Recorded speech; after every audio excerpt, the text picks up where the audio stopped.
To introduce our guest speaker today, her name is Christina Chanak Diaz. Christina is a sole practitioner attorney based in Columbus, Ohio. She specializes in behavioral health law, public agency compliance issues, and federal confidentiality issues.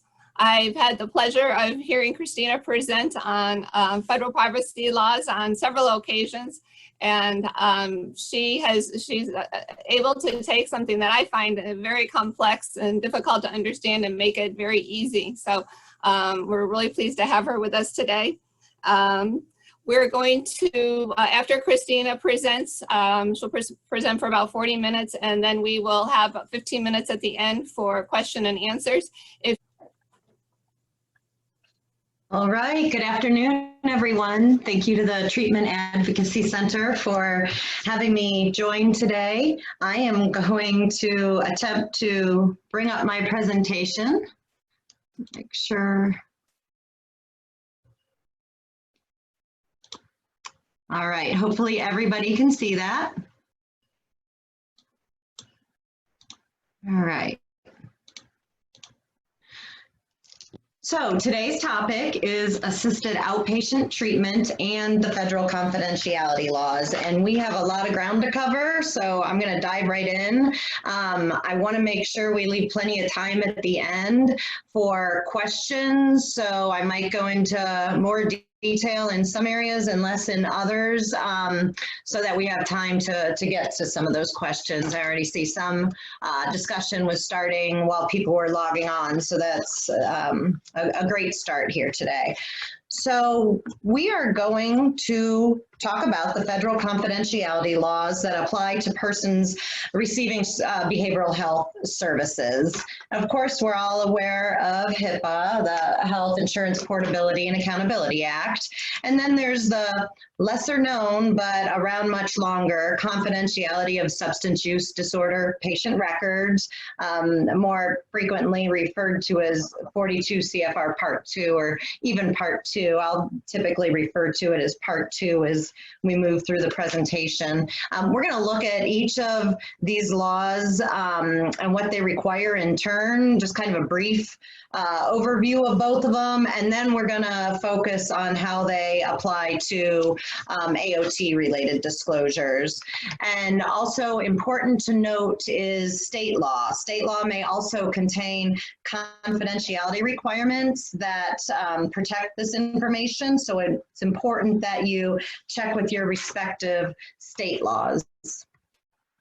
So I really just want to address with this introductory piece the who is covered and what info is protected to make sure we all have that common understanding to build on. So starting with HIPAA, those organizations and persons that are covered by HIPAA are called HIPAA covered entities, and they pretty much include healthcare providers that conduct electronic transactions. It's important to note that not all healthcare providers are HIPAA covered providers. If they're purely paper-based, they are not technically covered by HIPAA. They could choose to voluntarily comply, to meet that same standard. But important to note, especially when you're looking at disclosures for treatment purposes, that not all healthcare providers are HIPAA covered. And then the other type of HIPAA covered entity are health plans, those organizations that pay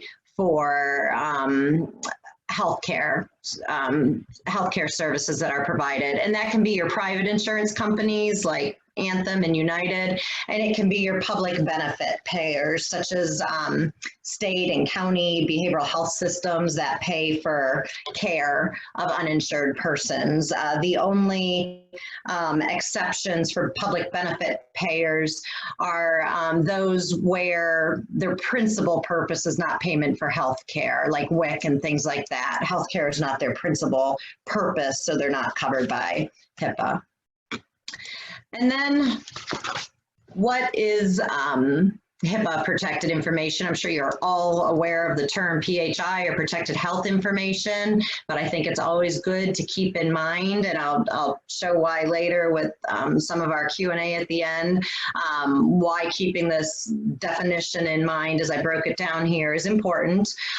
So PHI is info that relates to a person's physical or mental health condition is created, received, or sent by a HIPAA-covered entity in the provision of health care or payment for health care, and it identifies the person or can be used to identify the person. It really casts a broad net, and it's basically any information that a covered entity has in its records about a person that's received healthcare services, and that includes demographic information. I often hear about de-identifying PHI, but when you truly de-identify protected health information as that standard is used in HIPAA, you basically end up with aggregate health information for like statistical and reporting purposes. So de-identification really would not include anything person specific. All right, so that was our quick who's covered and what info is covered under HIPAA. I want to do the same for 42 CFR Part 2. So very few exceptions, substance use disorder treatment programs are Part 2 covered programs. They're required to comply with the federal substance use disorder confidentiality law. Something that's important to note for those of you that work with substance use disorder treatment programs is as of 2018, they came up with a new concept when the regulations were revised, and that concept is called a lawful holder of Part 2 information, and that's any person or organization that receives Part 2 protected SUD treatment information from a Part 2 program. And those persons or entities that receive Part 2 protected information from a lawful holder of Part 2 information, they're all required to comply with Part 2's disclosure requirements. So essentially what they're getting at is Part 2 protected information continues to be protected wherever it goes, and no matter how many hands it passes through. And that's going to be news to a lot of those lawful holders of Part 2 protected information, those that are truly removed from substance use disorder treatment, but by virtue of one of the permitted disclosures or pursuant to a client's authorization, this information comes into their hands. And there is a requirement in Part 2 that says when information is disclosed, there must be a statement on disclosed records that it cannot be redisclosed except as permitted by Part 2. And then the information that is protected under Part 2, it's information that's created or obtained by a Part 2 program for the purpose of substance use disorder treatment, making a diagnosis for SUD treatment, or referring for that treatment. And it identifies a person as receiving SUD services or as having a substance use issue. So what's important and why I underline that last section is whereas HIPAA protects any information obtained by a covered program that identifies the individual, Part 2 focuses on protecting information that specifically identifies that substance use disorder treatment or diagnosis or issue that the person has. And we'll talk about a little later why that's important. Essentially, if you can, for those organizations that are covered by both HIPAA and Part 2, when you don't need to disclose the SUD treatment related information for the purposes of your disclosure, you can simply pull that out of the disclosure. It's no longer Part 2 protected information, and you disclose it as HIPAA allows. And I'll talk a little bit more about how that can be helpful as we move forward. One other important thing I wanted to note here, it's not on your slide, but actually, I do have there that when it's created or obtained. So information is Part 2 protected when it's created or obtained by an SUD treatment program. So it doesn't apply to everything substance use disorder related, like just because a mental health provider notes a person's substance use issues, or that they have received substance use disorder treatment in the past, or a physical health provider does their own assessment of the person, that doesn't make it Part 2 protected. It has to be initially created or obtained by a Part 2 program in the provision of treatment or treatment-related acts such as diagnosis or referral. I get that question a lot, so I always want to clarify. So the general rule with both of these laws is that if you are covered by these laws, you must obtain the person's written authorization to disclose their information unless the applicable law or laws contains an exception that applies to the purpose of that disclosure. So the next part of the presentation, I want to look at the disclosures that each of these laws permit. And HIPAA has quite a laundry list of HIPAA permitted disclosures. If you've seen your organization's own privacy notice or the privacy notice you get from your own doctor or dentist or what have you, there's quite a laundry list of HIPAA permitted disclosures. We're not going through all of those for today's purposes. So what I have on the slides are those that might be applicable to AOT related disclosures. And this is what I narrowed that list to. The full list is probably 3 times as many as this. So I will talk about most of these in detail on the next few slides. The one I wanted to mention, because I didn't do a particular slide on it, is pursuant to a court order, your third bullet point there. That's pretty self-explanatory. What HIPAA says is if there's a court order authorizing or ordering disclosure, I should say, the disclosure of PHI must be limited to the information expressly authorized by the order. So court orders should, whenever possible, be specific to the information that's required to be disclosed. And most of these that you see on here, as I noted at the bottom, there's specific requirements related to each of these. So you can't just look at number 4, for example, and say, oh, it's to law enforcement, so it's okay. There are specific conditions and requirements and potentially a limiting of information that can be made for each of these disclosures. So the other ones on this slide, I want to go ahead and talk about in turn, because they are the permissible disclosures that could be applicable to the information of a person eligible for or receiving AOT.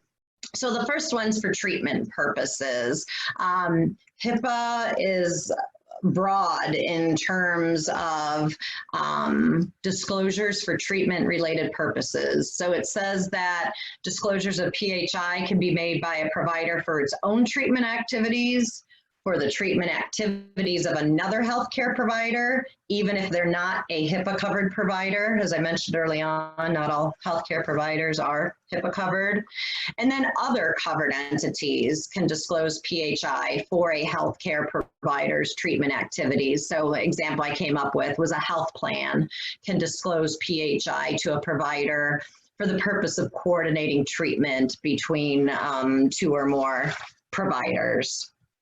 And the definition of treatment in HIPAA is rather broad. It includes, this is the actual definition or portion of the definition, but the commentary that HHS provides gives a lot of examples that really expand upon this. Treatment includes, per the definition, the coordination or management of healthcare and healthcare-related services among healthcare providers, consultation between healthcare providers regarding a patient, or the referral of a patient from one healthcare provider to another. And I see a rather major oversight on this slide. If you want to fix it, where it says coordination or management of healthcare and related services among healthcare providers, that should also be or to third parties. And that's really important as we move forward with our application of all this to AOT. So the definition also states that third parties can receive protected health information if the disclosure is for management of healthcare and healthcare related services. And I'll talk more about that, but that's something you might want to note on your slide. HIPAA also says the minimum necessary requirement that I'm sure most of you heard of doesn't apply to disclosures to other treatment providers for treatment purposes. If it's going to one of those third parties I just talked about, it still has to be the minimum necessary that is needed for the purpose of the disclosure. But between healthcare providers, minimum necessary requirement does not apply. And the HHS commentary really goes into extensive detail, stating that the exchange of information is really intended to be wide open between mental health and physical treatment providers if the purpose of the disclosure falls within the definition of treatment. They say they never intended for HIPAA to be any type of barrier to treatment or consultation, referral, the provision of health care. So I like to point this out because even, we are very far now from the implementation of HIPAA, and yet this still seems to raise questions. And I will say that some HIPAA covered entities have what I like to call HIPAA phobia. They're extremely risk adverse, one or the other, whereby even though HIPAA very clearly allows these exchanges for treatment purposes, they still require a client's authorization, a patient's authorization as a matter of course to make these disclosures. I hear that a lot about hospitals. I don't know if that comes with the risk adverse piece of it. But keep in mind that even though agencies, organizations might implement stricter policies, HIPAA does not require client authorization for disclosures for treatment purposes, management of that care, referral, consultation, any of it. Okay, so one of the other permitted disclosures I had on that list was as required by law. So HIPAA says if a state law or another federal law requires a disclosure, then it's permitted under HIPAA, and you just have to limit that disclosure to the requirements of the law. Court orders and court-ordered warrants are example of that. Court-issued subpoenas or summons, and I underline that there because subpoenas issued by parties other than a court are handled differently. There's a process to that, but court-issued subpoenas and summons, PHI can be disclosed in response to those. And then statutes or regulations that require the production of information. So if there's a felony reporting law in your state, for example, and certain information is required to be disclosed to law enforcement, HIPAA says it's permitted that disclosure of PHI be made. Another category on our list was to reduce or prevent a serious threat to health or safety. So HIPAA says if a disclosure is necessary to prevent or lessen a serious and imminent threat to the health or safety of the person who's the subject of the PHI, to other persons or to the public, and the disclosure is made to someone who is reasonably able to prevent or lessen the threat, then that PHI can be disclosed. And keep in mind, an example of a person reasonably able to prevent or lessen the threat could be law enforcement, but it doesn't necessarily have to be law enforcement. It could be that a disclosure of this nature would be made to a school. If there's a threat against a school, disclosure to that school is reasonably, they would be reasonably able to prevent or lessen the threat, or disclosure to the victim. So if it's going to prevent or lessen that serious threat, disclosure can be made to the person that can help lessen the threat. Disclosures for law enforcement purposes. HIPAA uses a rather common sense approach for those disclosures. These next two slides are the laundry list of disclosures that can be made. The first one is duplicative a bit of the as required by law provision, but disclosures that are required to be made to law enforcement are permitted under HIPAA. Pursuant to a court order, if a court orders disclosure to law enforcement, PHI can be disclosed. Pursuant to the administrative subpoena or summons or another written investigative demand presented by law enforcement. When law enforcement is attempting to identify or locate a suspect, fugitive, material witness, or missing person, certain limited information like location can be disclosed to law enforcement. If crimes occurred on the premises of a healthcare provider, PHI can be disclosed about the crime.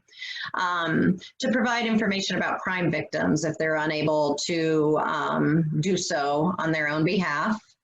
To report a crime when you're providing emergency health care, for example, an EMT becomes aware of the commission of a crime while they're providing emergency health care, they can disclose that to law enforcement. So suspects, victims, nature of the crime can be reported. And then lastly, when it's necessary for law enforcement to identify or apprehend a person that has escaped from custody or from a prison or jail.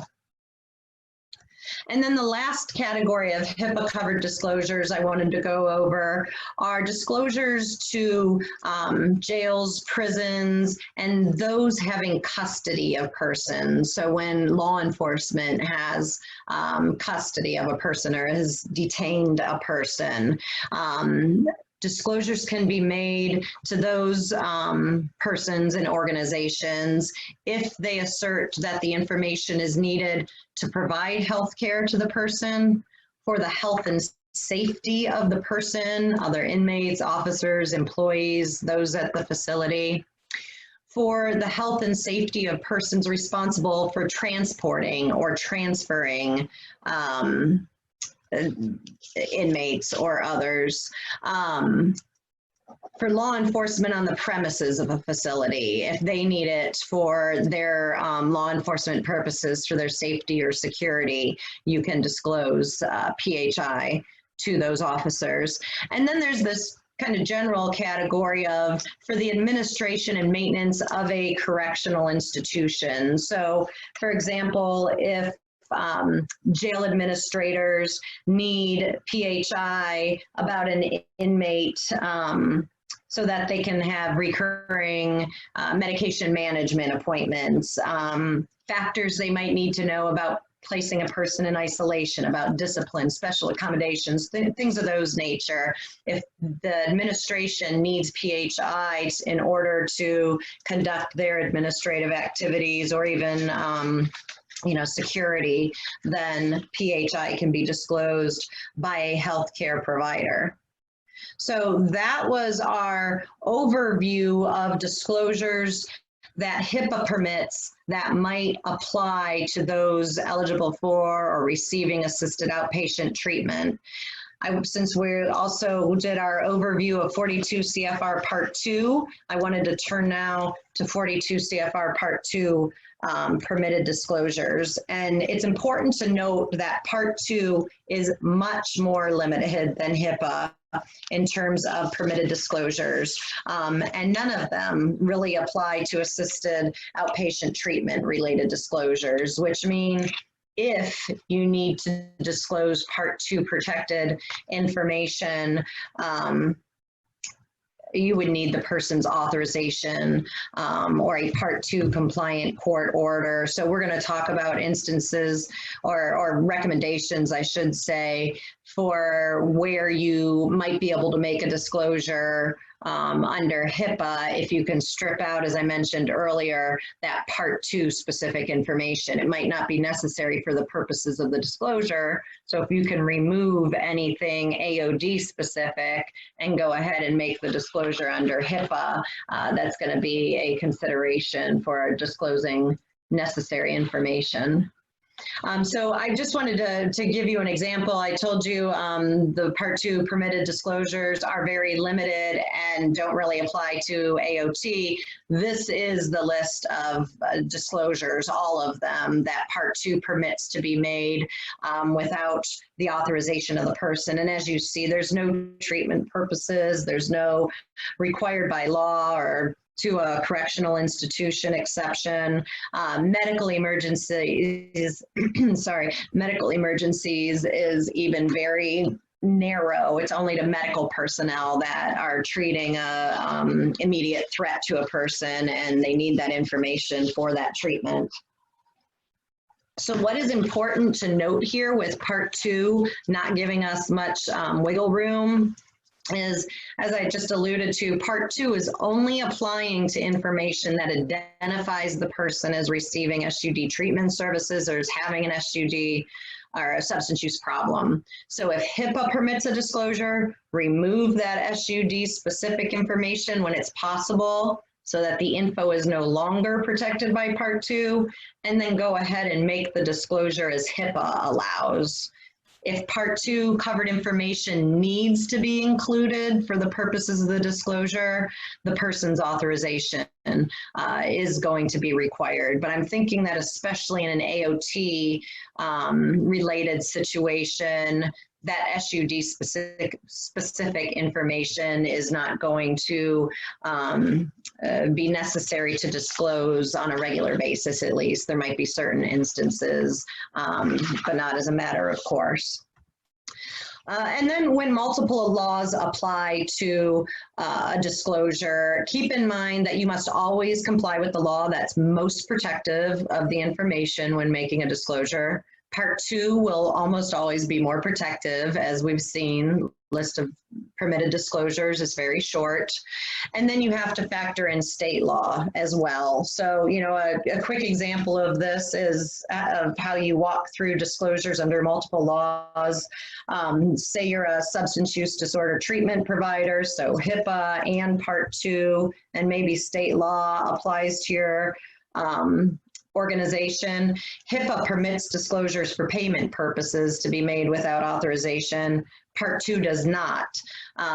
Because Part 2 is more protective, that program has to comply with Part 2 and obtain the person's written authorization even to disclose information to get paid for the provision of services. So always have to comply with the law that is most protective.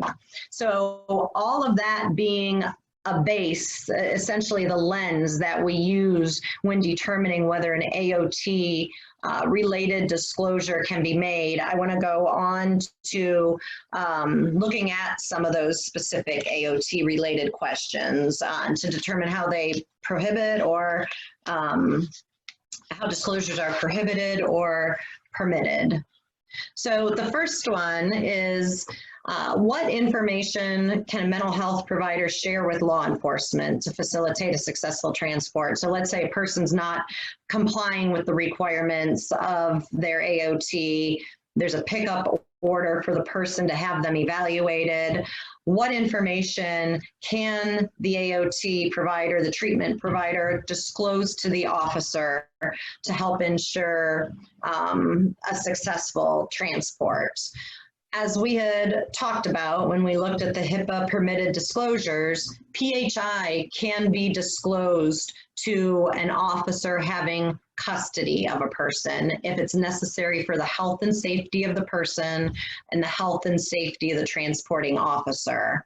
So if in professional judgment, the treating provider feels that it would be beneficial to ensure health and safety, they can disclose things such as the person's triggers or stressors, that there's a history of violence, their access to weapons, things of that nature. And when I say the professional judgment of the treating provider, keep in mind that HHS has said many, many times in regard to many provisions of HIPAA that they will not substitute their judgment for the judgment of a treating provider if that, is a reasonable use of judgment. So what they're saying is if you are making a disclosure and somebody complains that you made this disclosure, HHS comes knocking to investigate the complaint, and you say, we made that disclosure because it was necessary to ensure the safety of the transporting officer or the safety of the person, HHS is going to say, okay, if that's your professional judgment, it's a permitted disclosure under HIPAA, you made that judgment and it was a permissible disclosure. The next example is, can an AOT, or I shouldn't say example, next application of these laws is the question of, can an AOT program share a list of AOT participants with law enforcement and ask to be notified if they see someone decompensating in the community? There's a few different ways this can happen. So one thing is if that information is captured in court journal or docket entries, those records are not PHI because they're not created or received by a provider in the provision of treatment. That's why I wanted to talk in the beginning about that exact definition of what PHI is. Since court journal and docket entries are created as a function of the court and not a function of the provision of healthcare, if AOT, persons that are committed to AOT are in those court documents, those can be handed to law enforcement even if it's by the treating provider. Another way that information can be disclosed is the probate court can disclose that information to law enforcement. They're not a HIPAA covered entity, so take the HIPAA covered entity out of the mix, and the probate court can disclose the list of those on AOT. This third one is just something to think about. If you have multidisciplinary teams established in your local community, which includes CIT officers, disclosure could potentially be made to them for treatment purposes. I talked early on about how HIPAA states that a disclosure can be made by a healthcare provider to a third party for healthcare related purposes. This is something that would very much depend on how you set up an arrangement and the function of the CIT officers, but this is something you could explore with your legal counsel and determine if that would be a means to disclose AOT participants to those officers involved in your multidisciplinary teams that you have out in the community. Other options would be if a court order is issued requiring the disclosure. So the courts, when they order AOT, they could also order that the provider notify CIT officers so those officers can assist with monitoring the person in the community. So if it's in the court order, it's all right to disclose under HIPAA. And then, of course, if an officer in the community is already aware that a person is receiving AOT, from the person themselves, from a family member, whatever source, the officer can always contact the provider too, and the provider can take the information and follow up without making any disclosures to law enforcement. So they can accept the information and follow up as necessary without reporting or disclosing any further PHI back to the officer. Now, that being said, if action needs to be taken at that time, if the officer needs to determine whether that person should be taken to the emergency room, or if they need to go to a provider or what needs to occur with the person, then the provider could disclose PHI to that officer to get them where they need to be, because it would be for the health and safety of the client at that time. I wanted to point out on that note that a person doesn't have to technically be in custody, be arrested by an officer for those disclosures to be made. HHS said even if they're just being detained, questioned, what have you, if the disclosures for the health and safety of the officer or the person information, PHI can be disclosed by a provider for those purposes. All right, I've got 2 more scenarios for you, and then we'll open it up to questions. So I think we're in good shape for time.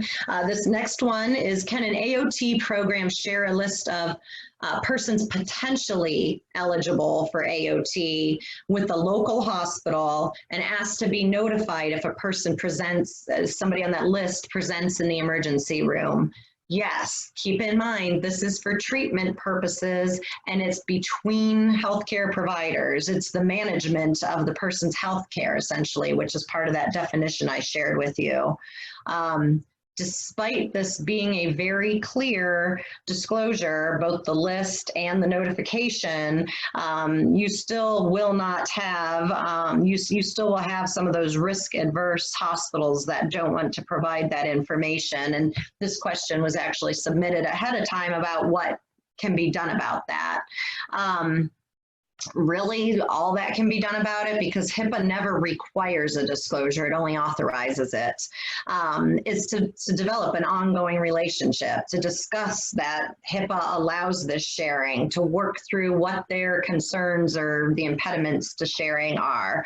If they feel better about it, enter into a confidentiality MOU where you're laying out that we're both healthcare providers. HIPAA permits these disclosures. This is what we're going to disclose on an ongoing routine basis. If that makes them feel better and it gets you the information you need to provide treatment to that person, then it might take the collaborative efforts in that regard.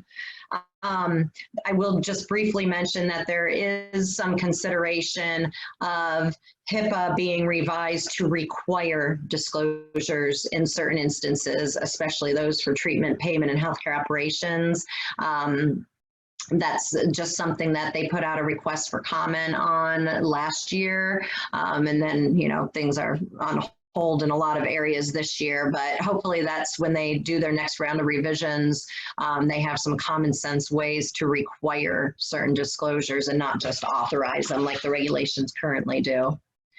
And then the last question is, can a mental health provider disclose information to an officer that has detained a person and contacts that provider to obtain information about the person's condition to determine whether they should go to jail, an emergency room, some other program? And I think I jumped ahead of myself a few slides back and already mentioned this, but yes, if law enforcement calls up a provider and says, it appears to me this person has a mental illness, or that they're, under some type of duress, the mental health provider can, for the purpose of determining where that person needs to go, or for their health or safety, or for the provision of health care, disclose limited protected health information to that officer having custody or even just detaining the person.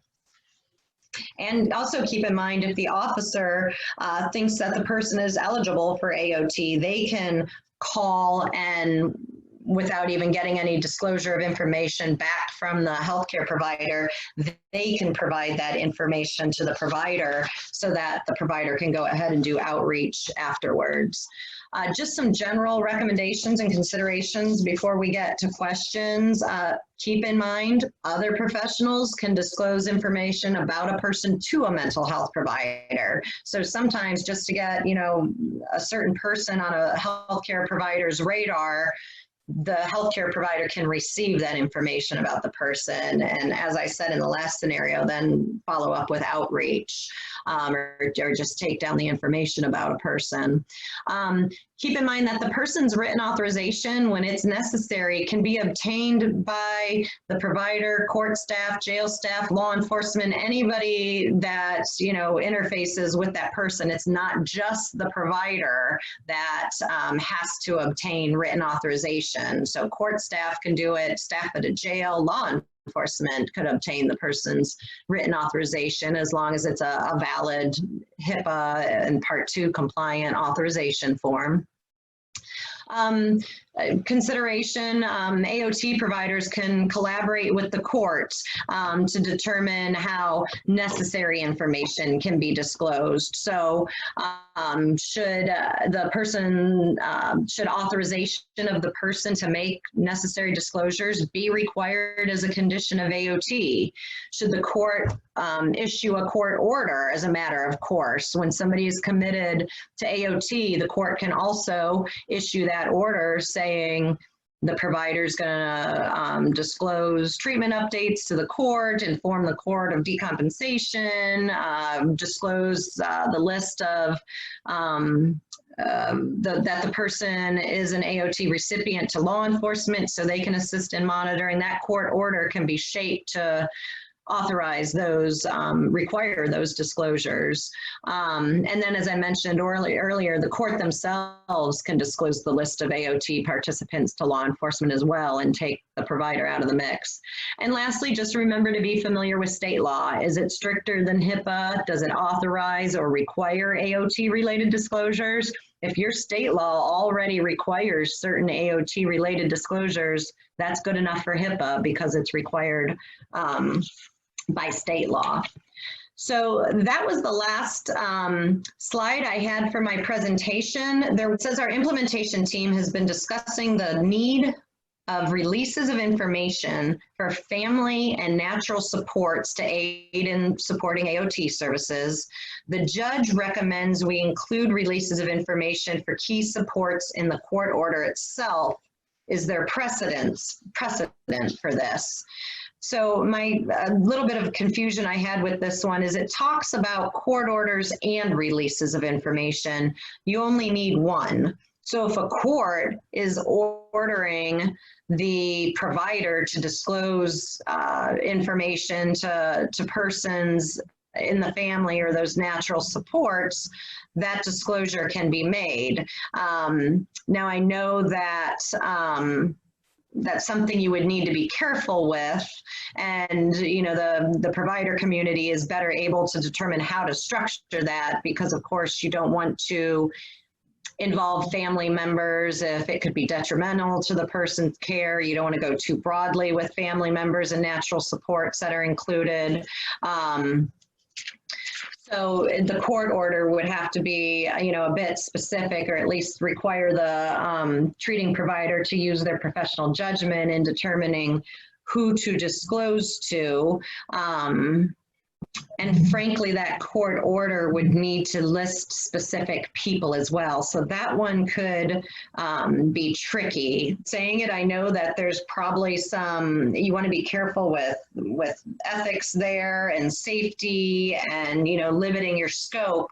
But from a legal standpoint, from a confidentiality law standpoint, if the court orders the disclosure or there's a release of information, either is an acceptable way to disclose under HIPAA. And also keep in mind that HIPAA does have a general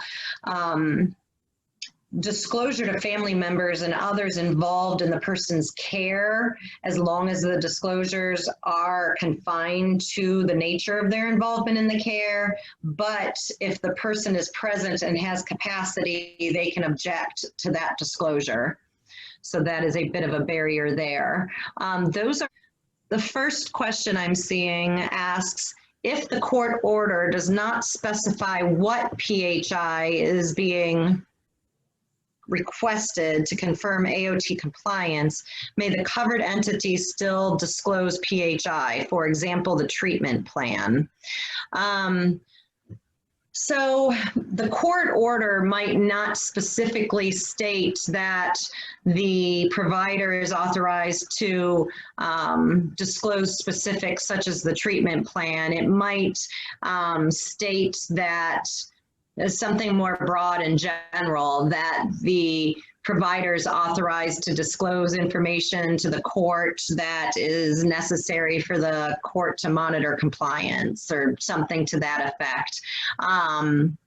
That is frankly broad enough, and you see those, I mean, it's broad, I should say, but it is enough to make a disclosure as you would see on a release of information. So sometimes on a release of information, you see specifics such as treatment plan, dates of service, things of that nature. And other times you see broader categories such as this one. So if the court order is giving you a broad category instead of those more specific records or information to disclose, it would then be within your professional discretion and your professional judgment to know what the court needs to make their determination. So if they need the treatment plan, you can disclose the treatment plan. But I do recommend, you know, in keeping in the spirit of all of these laws, that as a matter of course, court orders that they are more confined. So if you are working with your court, you could discuss with them, these are the things that our AOT program think you need to make the determinations and to do the monitoring you need to do. And if the court's agreeable to that, those specific pieces of information and records could be included in the court order instead of just a very overly broad catch-all category. Another question I see is a clarifying question about 42 CFR Part 2. Our court would like to know when a person is involved in A, substance use disorder treatment, or B, substance use disorder testing for persons with a history of alcohol or substance use, and for whom testing is necessary to assist the court in ordering treatment designed to prevent deterioration. As a community mental health provider, it sounds like we need a consent to share this kind of information and cannot be disclosed with just the court order. That is generally true. So if a court just wants to know when a person is receiving treatment or updates about their treatment or their testing when they have that history, that is not something that there is no permissible disclosure, category of disclosure under HIPAA for that, unless they issue a court order or the person provides their authorization for that disclosure. There really wouldn't be another way to do that. I know in some instances when jails are involved, as we know, there are jail permitted disclosures. So sometimes providers make disclosures to the jail, and then the jail goes ahead and further makes disclosures that the court needs, you know, again, taking the provider out of that mix since they can't make disclosures directly to the court. But just as a matter of course, there isn't a permissible disclosure category that would apply here, and you would need that court order or the release of information. And one other thing to note, this person who submitted the question used the term consent to share. Somebody else used release of information. I use authorization. They all mean the same thing.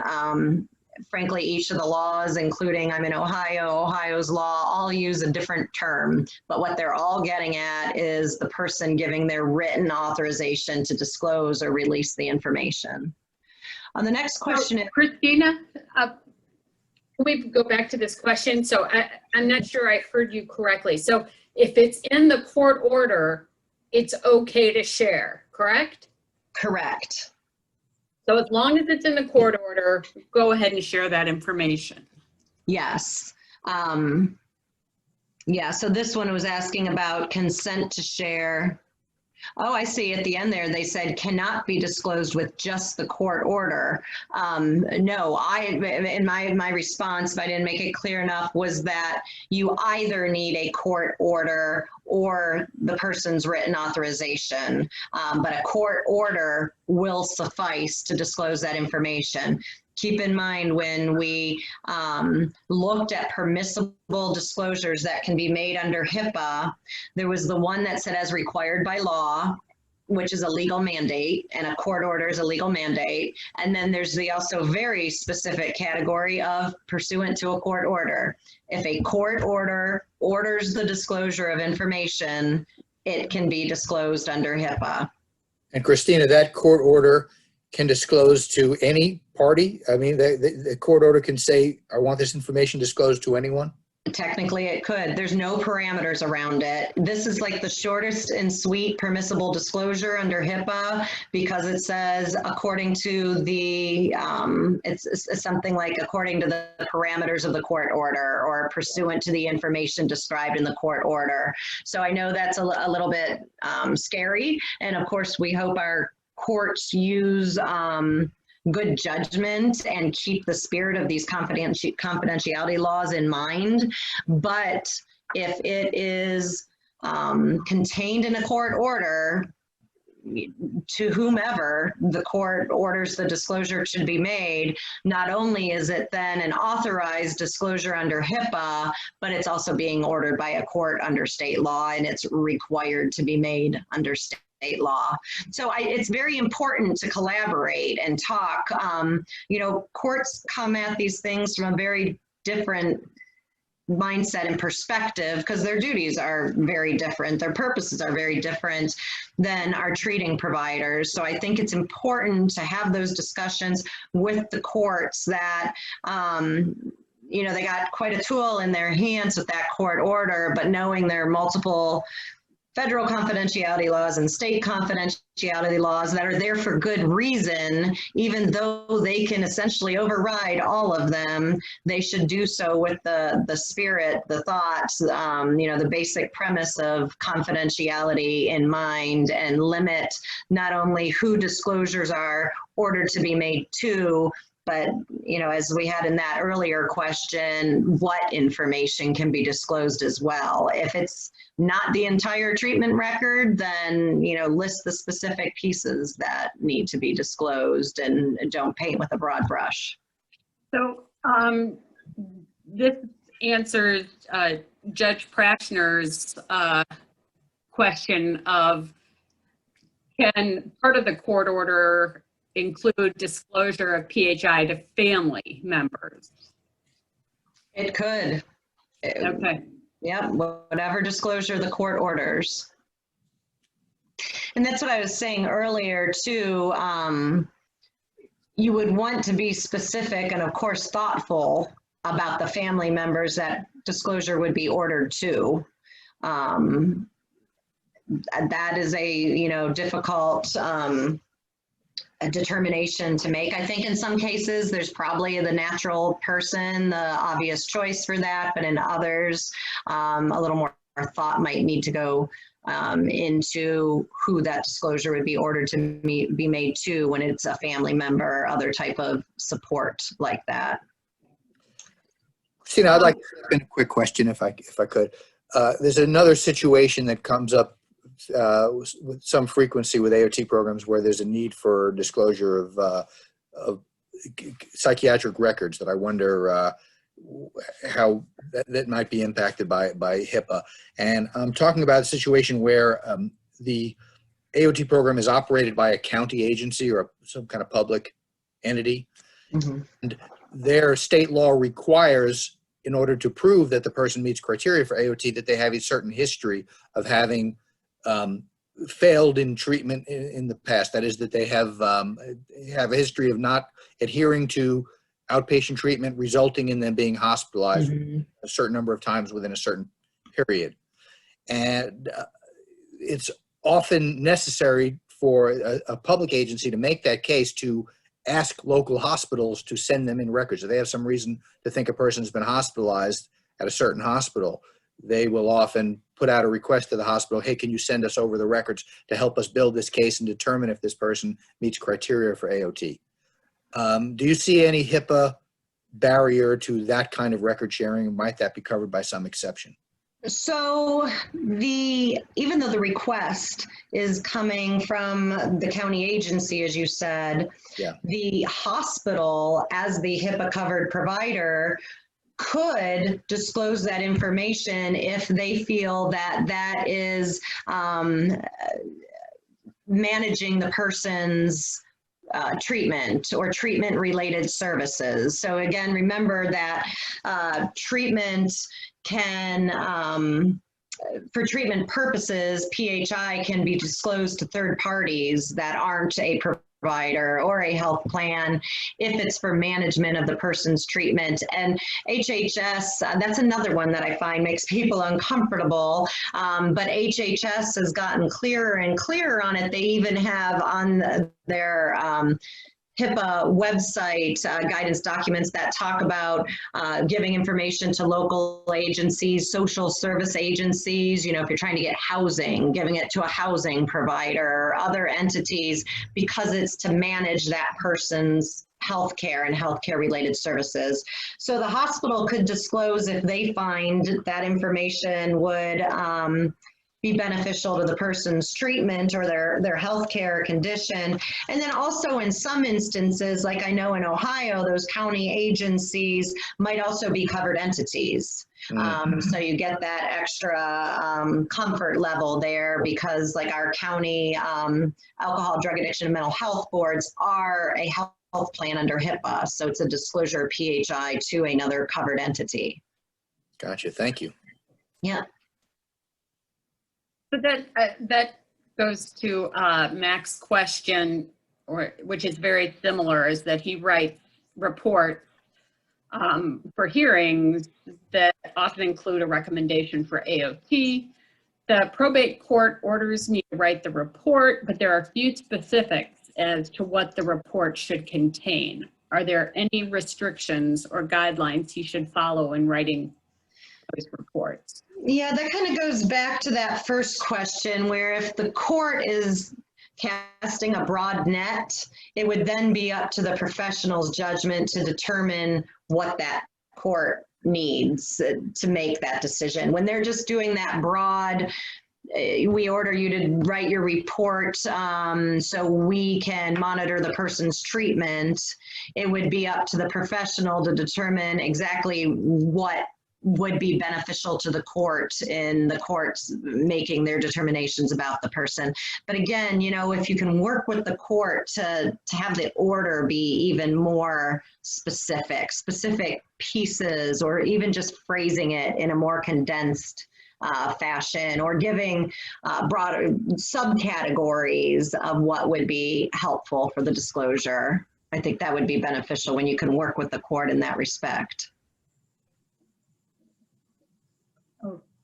Got it. And then there's a question from a family member, and she would like to know what changes to HIPAA would you recommend to allow for family members to be notified when a person is in an ED, going to be admitted to the hospital, discharged from inpatient care. So what would you recommend?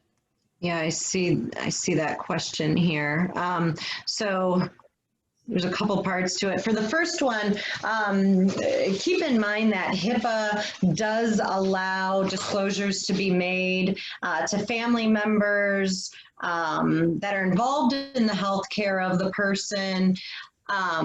When there are those more general disclosures about maybe the person deteriorating, decompensating, the need for certain treatment, disclosures can be made if the person is present and has capacity. They could object to that disclosure. But if they are, you know, I see in this question that they're being admitted for inpatient psychiatric care, you know, at that point, because they're, you know, the nature of the health condition, disclosure can be made to that family member using the professional judgment of the entity. Sorry, I had notes on that and I was bringing it up. So if the person isn't present, cannot practicably give their agreement due to their incapacity or an emergency circumstance, the covered entity can use their professional judgment to determine whether disclosure is in the best interests of the person. So if they say it is in the person's best interest for me to notify mom where they are at and what's occurring, that disclosure can be made. And this is another one where HHS says we will not substitute our judgment for the professional judgment of the entity when they make these determinations. And there's also a section in HIPAA, kind of the same thing, where it says for notification purposes. So you can disclose information to a family member or other person responsible for care of the person to notify them of the person's location, their general condition. And again, if the person is in an emergency situation, incapacitated, what have you, they don't have to have the opportunity to agree or object to that disclosure. And I think one of the complications of this is that, as Christina said, many healthcare providers are gun shy and unwilling to really share information that is available because they've been trained to be so risk averse. Yes, and I see that question here too, stems from what changes to HIPAA would you recommend to allow for family members to be notified? We know that HIPAA allows it. The question is more changes that would require those disclosures to be made.